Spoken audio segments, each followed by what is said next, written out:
going to take these guys on a short training toss. We're at the local football field. We're going to let these guys out. We're probably about 2 miles from the loft. You don't want to go too far the first time you take them out to train. And then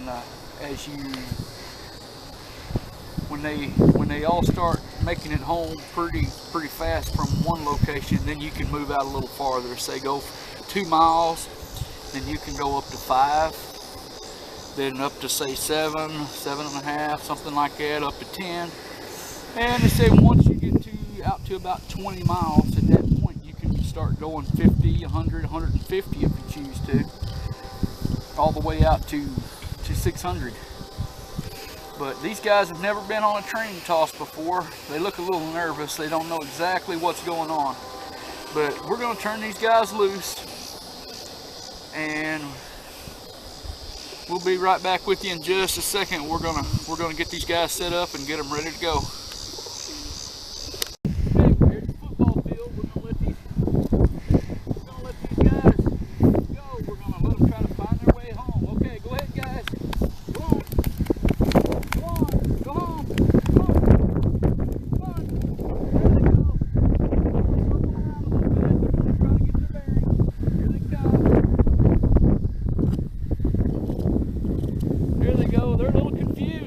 They've never been tossed before like this.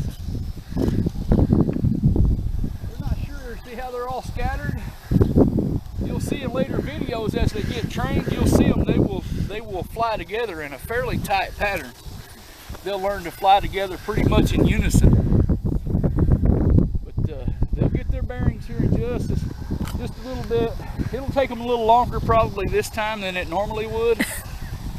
Uh-oh, got a big problem. Got some sitting down on top of the field, concession stand over there.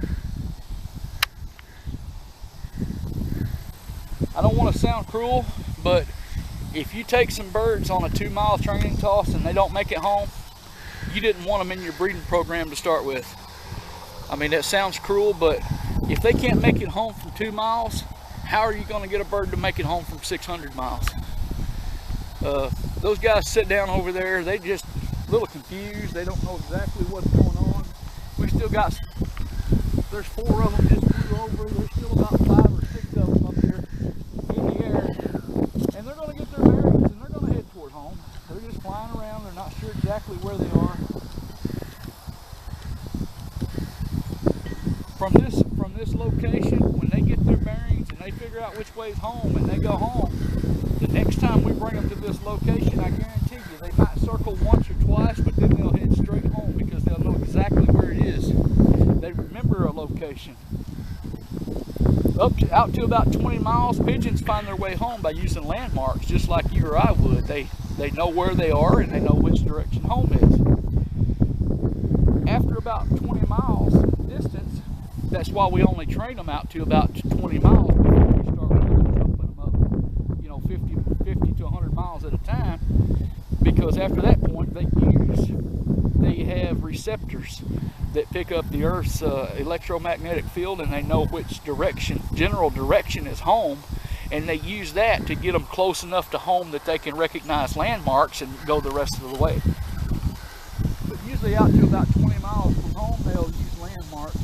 It looks like these guys circled around, and I think they might have gone the wrong direction, but they'll get it figured out, and they'll be home after a while.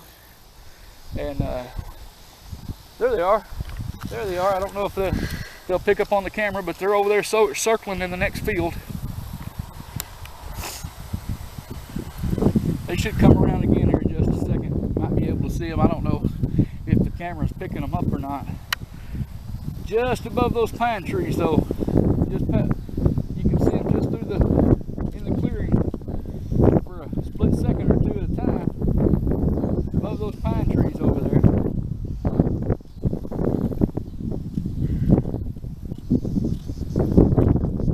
I think we'll be okay. Those guys are doing okay. There's some that sit down on top of the concession stand building over there, but well, they'll get with the program. If they don't get with the program, they'll get eaten.